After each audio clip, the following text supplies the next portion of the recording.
നമസ്കാരം, എല്ലാവർക്കും എൻ്റെ പുതിയ വീഡിയോയ്ക്ക് സ്വാഗതം. ഇത് ദുബായ് ലൈഫ് എന്ന് പറയുന്ന വീഡിയോ സീരീസിൻ്റെ രണ്ടാമത്തെ എപ്പിസോഡാണ്. അപ്പോൾ ആദ്യത്തെ എപ്പിസോഡിൽ നമ്മൾ പറഞ്ഞു നിർത്തിയത് ഹോസ്പിറ്റൽ അഡ്മിറ്റായി തിരിച്ച് ക്യാമ്പിലെത്തിയ കാര്യം വരെയൊക്കെയാണ്, അത് കഴിഞ്ഞിട്ടുള്ള കാര്യങ്ങളൊക്കെയാണ്. അപ്പോൾ അതിനു മുമ്പൊരു കാര്യം കൂടി, ആ വീഡിയോ കണ്ട് സപ്പോർട്ട് ചെയ്ത എല്ലാവർക്കും താങ്ക്സ്. ഞാൻ എൻ്റെ ഹൃദയത്തിൽ നിന്ന് നന്ദി അറിയിക്കുന്നു. ഇനിയും ഈ സപ്പോർട്ട് ഞാൻ പ്രതീക്ഷിക്കുന്നു നിങ്ങളിൽ നിന്ന്. നിങ്ങളുടെ ഈ വിലയേറിയ സപ്പോർട്ടാണ് എനിക്ക് ഓരോ വീഡിയോ ചെയ്യാനുള്ള പ്രചോദനമാകുന്നത്. അതുകൊണ്ട് ലൈക്ക് ചെയ്യണം, കമൻറ്റ് ചെയ്യണം, ഷെയർ ചെയ്യണം, എൻ്റെ ചാനൽ സബ്സ്ക്രൈബും കൂടി ചെയ്യണം കേട്ടോ. പലരും സബ്സ്ക്രൈബ് ചെയ്യുന്നില്ല, കാണുന്നില്ല പലരും. കാരണം എൻ്റെ കുഞ്ഞു ചാനലല്ലേ. നിങ്ങൾ വിചാരിച്ചു കഴിഞ്ഞാൽ ഈ ചാനൽ പയ്യെ പൊക്കിക്കൊണ്ടുവരാൻ പറ്റും. നിങ്ങളാണ് ഈ ചാനലിൻ്റെ ശക്തി. അപ്പോൾ അങ്ങനെ നമ്മൾ നേരെ വിഷയത്തിലൂടെ കിടക്കുകയാണ്. അങ്ങനെ ഹോസ്പിറ്റലിൽ നിന്ന് വന്നു. പിന്നെ ഡ്യൂട്ടിക്കൊക്കെ കയറി 2 മാസം കഴിഞ്ഞു പോയി. ഈ 2 മാസം കൊണ്ട് തന്നെ, അപ്പോൾ ഗ്ലോബൽ വില്ലേജ് ഓഫ് സീസണാണ്, 2 മാസം കൊണ്ട് തന്നെ ഞാൻ അവിടുത്തെ ആളായി മാറി. കാരണം എനിക്ക് ടെക്നിക്കൽ പരമായിട്ട് വരെ വർക്കിനെ കുറിച്ചൊന്നും അറിയില്ലായിരുന്നു. കണ്ടു നടന്ന് വർക്കൊക്കെ പഠിച്ചു. ഞാനതിൽ പുലിയായി എന്നുവേണ്ടി പറയാം. നമ്മുടെ ഭാഷയിൽ പറയാം, പുലിയായി എന്നുവേണ്ടി പറയാം. കാരണം എനിക്കൊരു കാര്യം ഒറ്റക്കൊട്ടം കണ്ടത് എനിക്ക് പെട്ടെന്ന് മനസ്സിലാകും കേട്ടോ. അതുകൊണ്ട് അങ്ങനെ സെറ്റായിപ്പോയി. അങ്ങനെ 2 മാസം കഴിഞ്ഞ് ഷാൻസാറൊക്കെ ആയിട്ട് നല്ല കമ്പനിയായി. ഷാൻസാറൊക്കെ ആയിട്ട് ഞാനൊരു ഫ്രണ്ട്ലി മൈൻഡായി. നമ്മുടെ സൂപ്പർവൈസറും എല്ലാം ജെയ്മോൻ ചേട്ടൻ, അന്ന് അമ്മത്തെ പുള്ളിയായിരുന്നു നമ്മുടെ സൂപ്പർവൈസറും. പുള്ളി കാര്യങ്ങളൊക്കെ പറഞ്ഞ് നല്ലോണം സപ്പോർട്ടൊക്കെ ചെയ്തു തന്നു. പക്ഷേ ആദ്യത്തെ ദിവസങ്ങളൊക്കെ ഭയങ്കര കഷ്ടപ്പാടായിരുന്നു കേട്ടോ. കാരണം ഞാൻ ഫസ്റ്റ് ആയിട്ട് ചെല്ലുമ്പോൾ എനിക്ക് കിട്ടിയ ഡ്യൂട്ടി എന്ന് പറയുന്നത് ഒരു വലിയൊരു പൂള് പോലത്തെ ഒരു കുളമുണ്ട്. വലിയെന്ന് വെച്ചാൽ ഭയങ്കര വലുതാണ്. അതായത് അത്യാവശ്യം നല്ല ഏരിയ. അതിലൊരു മോപ്പ് തന്നിട്ട് താഴെ കിടക്കുന്ന വെള്ളം നല്ല വെയിൽ നേരെ അടിക്കുക ഉച്ചയിൽ. ഒരു സമയത്ത് ഇങ്ങനെ വലിക്കുക, വൈപ്പ് ചെയ്ത് കളയാനായിരുന്നു തന്നെ. വെയിലും അതും കുഴഞ്ഞു പോയി. പിന്നെ അത് കഴിഞ്ഞ് പിറ്റേ ദിവസം കിട്ടിയ പണി ഇതൊക്കെ ടാസ്ക്കാണ് കേട്ടോ, ഭയങ്കര ടാസ്ക്കാണ്. ഇവിടുത്തെ കരിങ്കല്ല് പോലെ ഇരിക്കുന്ന മണ്ണാണ് ചില സമയത്ത്, ചില കല്ലൊക്കെ ആയിട്ട്. അവിടെ എന്തോ പൈപ്പ് പൊട്ടി എന്തോ മാറ്റാൻ വേണ്ടിയിട്ട് ഷവോല് കൊണ്ട് കുത്തി അത് എടുത്തിട്ട് ക്ലിയർ ചെയ്യണമായിരുന്നു. അതും ഭയങ്കര ടാസ്ക് പിടിച്ച പണിയായിരുന്നു. എന്നിരുന്നാലും വർക്കൊക്കെ പഠിച്ചു. വർക്കിൻ്റെ കാര്യത്തിലൊക്കെ അത്യാവശ്യം എഗ്രിനായി. അങ്ങനെ ഇരിക്കുക. ഷാൻസാർ 2 മാസം കഴിഞ്ഞപ്പോഴാണ് ഷാൻസാർ ചോദിക്കുന്നത്, ഗൂഗിളിൽ എവിടെ ഒരു പ്ലംബറുടെ വേക്കൻസി വന്നിട്ടുണ്ട്, ഒരാളപ്പോൾ റിസർച്ച് ചെയ്ത് പോയായിരുന്നു ഞാൻ ചെന്ന് കഴിഞ്ഞിട്ട്. അപ്പോൾ ഒരാളുടെ വേക്കൻസി ഉണ്ട്, നല്ല പ്ലംബർമാർ ആരെങ്കിലും അറിയാമെന്ന് ചോദിച്ചു. എനിക്കൊന്നും ചിന്തിക്കേണ്ടി വന്നില്ല. കാരണം അത് കേട്ടതും കേൾക്കാത്തതും എൻ്റെ മനസ്സിൽ ആദ്യം എൻ്റെ ചേട്ടൻ്റെ പേരാണ്. ഞാൻ സാറിനോട് കാര്യം പറഞ്ഞു. സാറ് പറഞ്ഞാൽ നോക്കടാ, എങ്ങനെയാണ് പുള്ളിക്കൊക്കെ സർട്ടിഫിക്കറ്റ് ഉണ്ടോ? അപ്പോൾ ഞാൻ പറഞ്ഞു ഉണ്ട്, പുള്ളിക്കൊരു 6 മാസം കോഴ്സ് ചെയ്ത് ഐബിൻ്റെ സർട്ടിഫിക്കറ്റ് ഉണ്ട്, പിന്നെ നല്ല എക്സ്പീരിയൻസ് ഉണ്ട്, പ്ലംബറിനെ കുറിച്ച് എല്ലാ കാര്യം അറിയാം. സാർ ഇൻ്റർവ്യൂ എടുത്ത് സാറിന് ഇഷ്ടപ്പെടുകയാണെങ്കിൽ സാർ എടുത്താമെന്ന് പറഞ്ഞു. സാർ ഉറപ്പായിട്ടും സാർ എടുക്കുമെന്ന് പറഞ്ഞു. ഞാൻ അത്രയ്ക്ക് എല്ലാ കാര്യങ്ങൾ പുള്ളിക്ക് അറിയാൻ പറഞ്ഞു. അങ്ങനെ എന്തേ ചേട്ടൻ്റെ ഡീറ്റെയിൽസും കാര്യങ്ങളൊക്കെ അയച്ചു കൊടുത്ത് എല്ലാം ദൈവം സഹായിച്ച് എല്ലാം പെട്ടെന്നായിരുന്നു. ചേട്ടൻ എനിക്ക് 1 മാസത്തിനുള്ളിൽ തിരിച്ച് ഇവിടെ കയറി വന്നു. ചേട്ടൻ വരുന്ന ദിവസമാണ് എനിക്ക് ഭയങ്കര എക്സൈറ്റ്മെൻറ്റ്. കാര്യം ഞാൻ അന്ന് ഡ്യൂട്ടിക്ക് പോയില്ല. നിങ്ങൾ ആലോചിച്ച് നോക്കണം, ഗൾഫിൽ നിന്ന് മാറി എന്നിട്ട് സ്വന്തം കൂടപ്പിറപ്പ് വരിക. അപ്പോൾ ഉണ്ടാകുന്ന ആ സന്തോഷം വാക്കുകൾക്കപ്പുറമാണ്. അത്രയ്ക്ക് എക്സൈറ്റ്മെൻറ്റോടെ ഞാൻ കാത്തിരിക്കുകയായിരുന്നു. ഞാൻ ഡ്യൂട്ടിക്ക് പോകാതെ ക്യാമ്പിൻ്റെ വാതിക്കൽ ചേട്ടൻ ബസ് ഇറങ്ങുന്നത് നോക്കി നിന്നു, ഓടിച്ചെന്നു. അതൊക്കെ പറഞ്ഞാൽ മെമ്മറബിൾ മൊമെൻറ്റ്സ് ആയിരുന്നു. അത് റെക്കോർഡ് ചെയ്ത് വെക്കേണ്ടായിരുന്നു. അന്നൊന്നും നമുക്ക് അത്ര എന്ത് തോന്നിയില്ല. സാരമില്ല, ഇങ്ങനെയെങ്കിലും ആ റെക്കോർഡ് ഇരിക്കുമല്ലോ, ഞാൻ നിങ്ങൾക്ക് വീഡിയോയിലൂടെ നിങ്ങൾ പറയുന്നത്. അങ്ങനെ ഞാനും ചേട്ടനും കൂടെ ഒരുമിച്ച് ചേട്ടന് എൻ്റെ സൈറ്റിൽ തന്നെ ജോലി കിട്ടി, ശരിയായി, പ്ലംബറായിട്ട് തന്നെ വന്നു. അപ്പോൾ ഞാൻ തന്നെയാണ് ചേട്ടൻ എല്ലാ കാര്യങ്ങളും കാണിച്ചു കൊടുക്കുകയും പറഞ്ഞു കൊടുക്കുകയൊക്കെ ചെയ്തത്. അതും എനിക്ക് ഭയങ്കര സന്തോഷമുള്ള കാര്യമായിരുന്നു. അങ്ങനെ ഇരിക്കെ അപ്പോൾ ജെയ്മോൻ ചേട്ടൻ സാറ് സൂപ്പർവൈസർ പറഞ്ഞു, ഷാൻ സാറും പറഞ്ഞു കേട്ടോ, സപ്പോർട്ട് ചെയ്തത്. ഇനിയിപ്പോൾ നീ ഇങ്ങനെ ഒരു ഡിപ്ലോമ ഉള്ള നീ ഇങ്ങനെ ടെക്നീഷ്യനായിട്ട് ഇവിടെ നിൽക്കരുത്. അത് മോശമായിട്ടല്ല, എൻ്റെ കരിയർ ഗ്രോത്തിന് അത് നല്ലതല്ല. എൻ്റെ കരിയർ നിനക്ക് നല്ലൊരു ഫ്യൂച്ചറും ഭാവിയും ഉള്ളതാണ്. അപ്പോൾ അതിനനുസരിച്ചുള്ള എന്തെങ്കിലും നല്ലൊരു ജോലി നോക്കണമെന്ന് പറയും.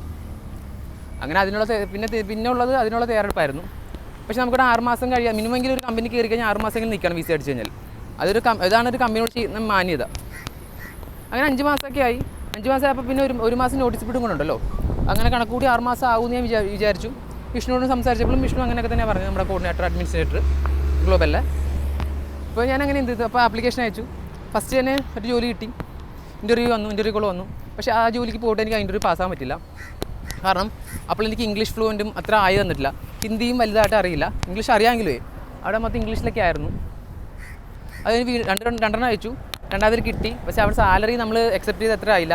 ഗ്ലോബലിലെ സെയിം സാലറി തന്നെയായിരുന്നു, 1800 ദിർഹംസ് സംതിങ് ആയിരുന്നു. പിന്നും ആപ്ലിക്കേഷൻ അയച്ചു, കിട്ടി. ഒരു ഇൻ്റർവ്യൂ കോൾ വന്നു. അതൊരു മലയാളി കമ്പനിയായിരുന്നു, മിഡാസ് ഇന്ത്യയിൽ. ആ കമ്പനിയിൽ അവിടുത്തെ പുള്ളി അർബാബ് തന്നെയായിരുന്നു, അതായത് മുതലാളി തന്നെയാണ് എന്നെ ഇൻ്റർവ്യൂ എടുത്തത്. എനിക്ക് കിട്ടി, അതും സൂപ്പർവൈസറായിട്ട് തന്നെ കിട്ടി. പക്ഷേ അവിടുത്തെ കുഴപ്പമില്ലായിരുന്നു. എങ്കിലും ആ കമ്പനിയായിട്ട് എനിക്ക് അത്ര അങ്ങോട്ട് ഞാൻ വിചാരിച്ച പോലെ അല്ല പിന്നെ അങ്ങോട്ട് നടന്നത്. അത്രയും വേറൊരു ലോകമായിരുന്നു അത്. ഞാൻ വിചാരിച്ചു ഇതായിരിക്കും ഗൾഫ്. പിന്നെ അപ്പോഴാണ് ഞാൻ റിയലൈസ് ചെയ്തത് ഓരോരുത്തർക്കും ഓരോ രീതിയും ഓരോ തരത്തിലുമാണ് പെരുമാറിയും ജീവിക്കുകയും ചെയ്യേണ്ടത്. അതായത് നമ്മളിവിടെ ജീവിക്കുന്ന പോലെ ഇവിടെ നിൽക്കുന്ന പോലെ ഇവിടെ പെരുമാറിയ പോലെയല്ല അവിടെ. അത് തികച്ചും ഡിഫറൻസാണ് അവിടെ. അങ്ങനെ സോണാപ്പൂരാണ് ആ ക്യാമ്പ് വന്നത്. കമ്പനി അക്കോമഡേഷൻ ആയിരുന്നു. സൂപ്പർവൈസറായിട്ട് കിട്ടി. അപ്പോൾ എനിക്ക് ഭയങ്കര എക്സൈറ്റ്മെൻ്റ് ഉണ്ട്. ഫസ്റ്റ് സൂപ്പർവൈസറാണ് ഗൾഫിൽ. എക്സ്പീരിയൻസ് ആവും, ജീവിതം രക്ഷപ്പെടും, 2 വർഷം അവിടെ നിൽക്കണം, സെറ്റ് ആവണം, കരിയർ മേളിൽ പോകണം എന്നൊക്കെ പ്ലാനിങ്. എല്ലാവർക്കും അത് തന്നെയാണല്ലോ ഒരു പുതിയ ജോലി കിട്ടുമ്പോൾ. അങ്ങനെ അവിടെ പോയി. പക്ഷേ ഞാൻ എന്നെ തികച്ചും വേറെ രീതിയിലായിരുന്നു. അവിടെ ചെന്നത് നമുക്ക് വലിയ വിലയൊന്നും ഇല്ലായിരുന്നു. സൂപ്പർവൈസർ പേര് മാത്രമേ ഉള്ളൂ. ആരും നമ്മളെ വേണ്ടത്ര ബഹുമാനിക്കുകയോ വിലയിരുത്തിയോ. അത് ചില സമയങ്ങളിൽ ഒരു മനുഷ്യൻ്റെ അത്ര പോലും വില നമുക്ക് തന്നിട്ടില്ല. ചിലയിടത്ത് എനിക്ക് മനുഷ്യൻ ഫീൽ ആയതാണ്. അതിന് മാത്രം ഹെർട്ട് സഹിച്ചു, അപമാനങ്ങൾ സഹിച്ചു, കുറേ കുറ്റപ്പെടുത്തൽ കേട്ടു. ഇതിലൊന്നും ഞാൻ തളർന്നുമില്ല. കാരണം നമ്മളിവിടെ വന്നത് ആരുടെയും ഗുഡ് സർട്ടിഫിക്കറ്റ് കണ്ടിട്ടല്ല. എല്ലാവരും ജോലി ചെയ്ത് സമ്പാദിക്കാൻ വേണ്ടി തന്നെയാണ് ഗൾഫിൽ വരുന്നത്. ഞാനും അന്ന് അത്രയൊക്കെ വിചാരിച്ചുള്ളൂ. പിന്നെ ഒരു വട്ടം ഞാൻ സിഗരറ്റ് വലിക്കാം അടക്കൊക്കെ. ഒരു സൈഡിൽ സിഗരറ്റ് വലിച്ചു. ഒരിടം തന്നു, വാണിങ് തന്നു. അതിൻ്റെ പുറകെ വേറെയും കുറേ കാര്യങ്ങളുണ്ട്. അതെല്ലാം ഞാൻ ഇവിടെ പറയാൻ ഉദ്ദേശിക്കുന്നില്ല. അപ്പോൾ അതാണ് ശരിയാവില്ല. അതുകൊണ്ട് തന്നെ വീണ്ടും 2ാമത് സിഗരറ്റ് വലിച്ചു. കണ്ടു, അറബാവ് കണ്ടു, ടെർമിനേറ്റ് ചെയ്തു.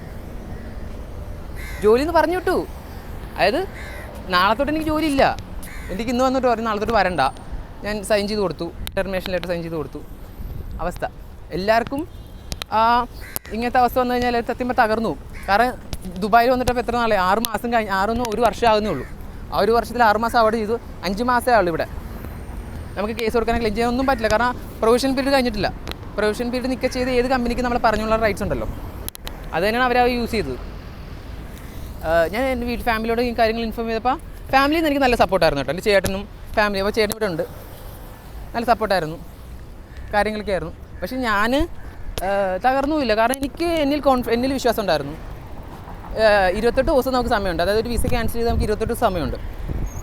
ആ 28 ദിവസം സമയത്തിനുള്ളിൽ നമ്മുടെ സ്റ്റാറ്റസ് ചേഞ്ച് ചെയ്താൽ മതി. അങ്ങനെ ഞാൻ ഇൻ്റർവ്യൂകൾ കൊടുത്തു.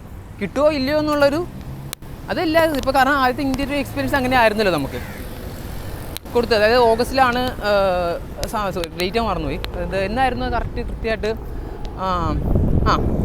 ഓഗസ്റ്റ്. അതായത് ഈ ഓഗസ്റ്റ് മാസം കഴിഞ്ഞ വർഷം ഇത് ഏകദേശം ഈ സമയം ഓഗസ്റ്റ് അവസാനത്തിലാണ് എന്നെ ടെർമിനേറ്റ് ചെയ്യുന്നത്.